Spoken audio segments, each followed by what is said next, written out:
Hola, muy buenas.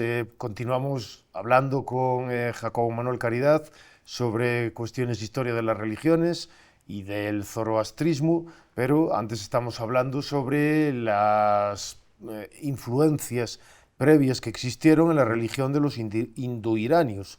Y habíamos hablado de que existían pues dos divinidades y en esta religión muchas veces las divinidades eran como una personificación de principios éticos.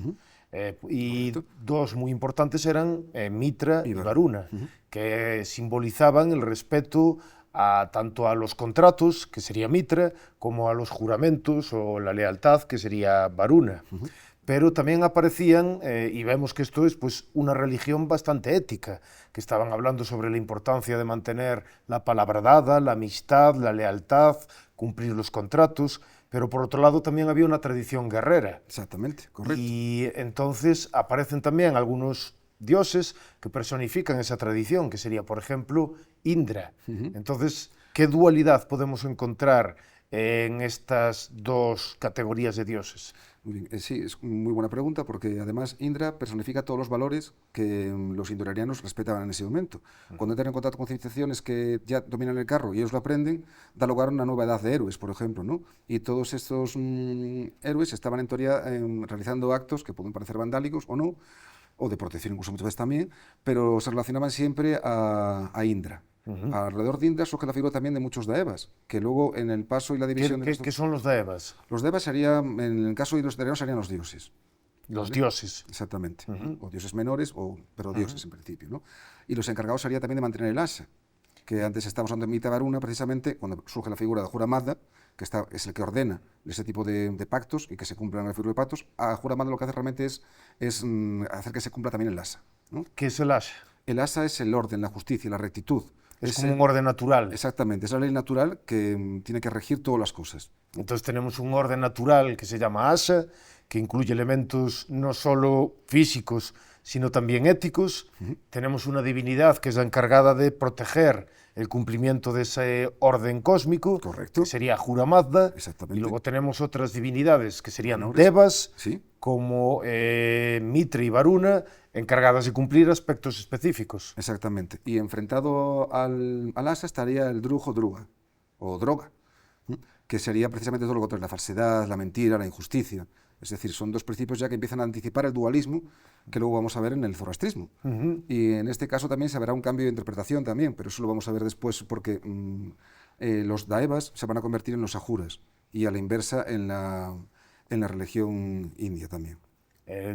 Ajuras serán como una forma de, pues, demonios en la mitología o en la religión hindú. Correcto. Mientras que los devas serán como una especie de divinidades positivas. Exactamente, y en cambio en la región indoiraniana, en concreto a partir del zoroastrismo, los ajuras serán los espentamensas, serán los seres superiores sagrados y buenos, y los devas representarán toda la maldad que hay en el mundo, y serán parte de Angra Mainyu, ¿no?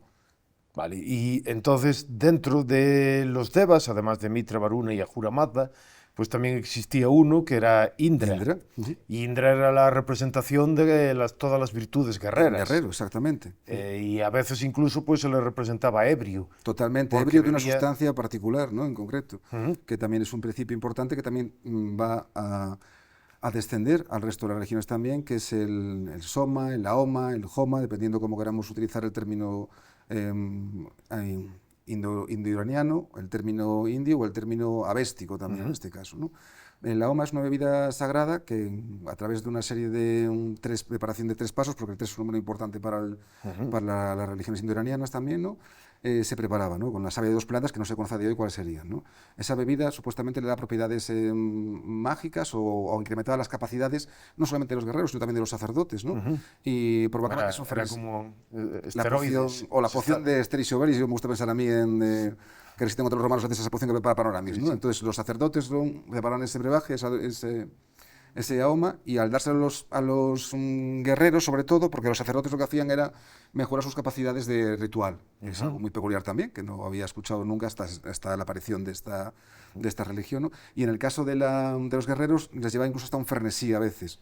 que parecido al modo que a lo mejor también de la mitología nórdica, que también puede beber también evidentemente de los indoeuropeos también. Como los berserkers. Correcto, exactamente, les hacía cometer todo tipo de, no solamente actos heroicos, sino que mediante los actos que se realizaban, a lo mejor había, pues como quien dice, daños colaterales, ¿no? También. Entonces cometían un montón podían cometer atrocidades y realmente eran bastante salvajes o bastante brutales. Correcto, pero tanto esos actos heroicos como esas atrocidades servían como sacrificio o homenaje a Indra, que es un problema que Zoroastro advirtió, que luego veremos también, efectivamente. Muy bien, y Indra, realmente esa figura de esta divinidad se parece, en cierta medida, a otros dioses de otras mitologías, como podrían ser, por ejemplo, Thor en la mitología nórdica o Heracles en la mitología griega. Correcto, el paralelismo es perfecto, lo que pasa que a día de hoy tenemos la imagen distorsionada de esos dioses, yo supongo que por la cultura popular, imagino, la representación que hay de Thor o de Heracles, tanto en los cómics, por ejemplo, o en las películas, nos presenta casi como otro tipo de modelos. Casi como si fueran héroes cristianos donde van a salvar. De hecho, Thor está cristianizado en muchos pasajes de la literatura nórdica también, efectivamente. Sí, está la cruz de Thor, creo, parece que hay incluso también. Vale, pues muchísimas gracias, Jacobo, por compartir con nosotros tus conocimientos. Muchas gracias a ti, Dani, por tus preguntas tan interesantes.